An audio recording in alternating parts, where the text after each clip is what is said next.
নমস্কার, আমি সন্দীপ মণ্ডল আর আপনারা দেখছেন আপনাদের প্রিয় ইউটিউব চ্যানেল সন্দীপ নেয়ারিউ। আজ এই মূল্যবান ভিডিওতে আপনাদের সামনে নিয়ে এসেছি যারা আইটিআই এবছর অ্যাপ্লিকেশন করেছেন, অর্থাৎ জেক্সপো, ভগলেট, পলিটেকনিক অথবা আইটিআই এম গ্রুপ বা ইউ গ্রুপ যারা আবেদন করেছেন এবং যাদের ক্যাটাগরি সার্টিফিকেট আছে, অর্থাৎ SC, ST, OBC A, OBC B, সেই সকল প্রার্থীদের জন্য একটা বিশেষ আপডেট এসেছে। তোমাদের প্রত্যেকে জানো যে ওবিসি সংক্রান্ত একটা মামলা কিন্তু সুপ্রিম কোর্টে চলছিল। রাজ্য সরকার সঙ্গে কেন্দ্র সরকারের যে এটা একটা মামলা চলছিল, তার একটা রায় নির্দেশ বেরিয়েছে। সেই রায় অনুযায়ী আপনাদের যারা অ্যাপ্লিকেশন করেছেন এবছর, প্রত্যেকে কিন্তু ক্যাটাগরিটা আপডেট করে নিতে হবে। তো ক্যাটাগরি আপডেটের জন্য একটা সময়সীমা ছিল 31 আগস্ট থেকে 31শে জুলাই থেকে 1 আগস্ট। সেটা কিন্তু আরও একদিন বাড়ানো হয়েছে, অর্থাৎ 2 আগস্ট পর্যন্ত সময়সীমা করা হয়েছে। এবং কিভাবে এই আপডেটটা আপনারা খুব সহজে মোবাইল বা ল্যাপটপের বা কম্পিউটারের মাধ্যমে করতে পারবেন, সে নিয়ে এই ভিডিওটা বানাচ্ছি।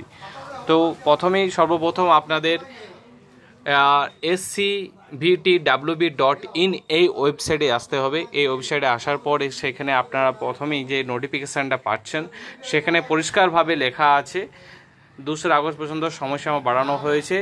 2 নম্বর ব্যাপারটা হচ্ছে যে আপনাদের যে সার্টিফিকেট বর্তমানে রয়েছে, যারা 2015 আর 2024 এর আগে যাদের সার্টিফিকেট ইস্যু হয়েছে, অর্থাৎ যাদের সার্টিফিকেট 2024-এর 15 আগস্ট 2024-এর আগে হয়েছে, তাদের প্রত্যেক সার্টিফিকেটগুলো কিন্তু রিভ্যালিডেট করতে হবে। এই যে রিভ্যালিডেট সার্টিফিকেটের প্রসেসটা কিন্তু এখনও কিছু বলা হয়নি যে কীভাবে প্রসেসটা করা হবে। আশা করি ব্লকের কাস্ট অফিসারের সঙ্গে যোগাযোগ করে আপনারা এটা রিভ্যালিডেট প্রসেসটা জেনে নেবেন। এটা অবশ্যই যখন আইটিআই কলেজে আপনার ভর্তি হবেন সেই সময়, অর্থাৎ ডকুমেন্ট ভেরিফিকেশান করার আগেই কিন্তু আপনাকে এটা রেডি করে রাখতে হবে। অথবা যদি এটা আপনি রেডি করে না রাখেন, সেক্ষেত্রে আপনার অ্যাডমিশনে কিন্তু ক্যান্সেল হয়ে যাবে সংশ্লিষ্ট কোটায়। ঠিক আছে, তো এটা যাদের ওবিসি এ বা ওবিসি বি এখন বর্তমান সার্টিফিকেট আছে, তারা এই সার্টিফিকেটের নাম্বারটা কিভাবে পুট করবেন।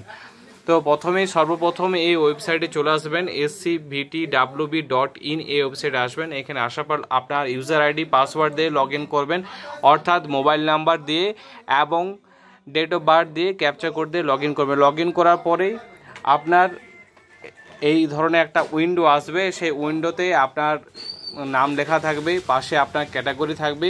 এখানে আপনার সাবকাস্ট যেটা আছে সেটা আপনি চুজ করবেন, সার্টিফিকেট নাম্বার দেবেন, ইস্যু ডেট দেবেন এবং এটা সাবমিট করে দেবেন। জাস্ট এইটুকু করলেই আপনার কিন্তু ক্যাটাগরিটা আপডেট হয়ে যাবে। এই বিশেষ আপডেটটা দেওয়া ছিল।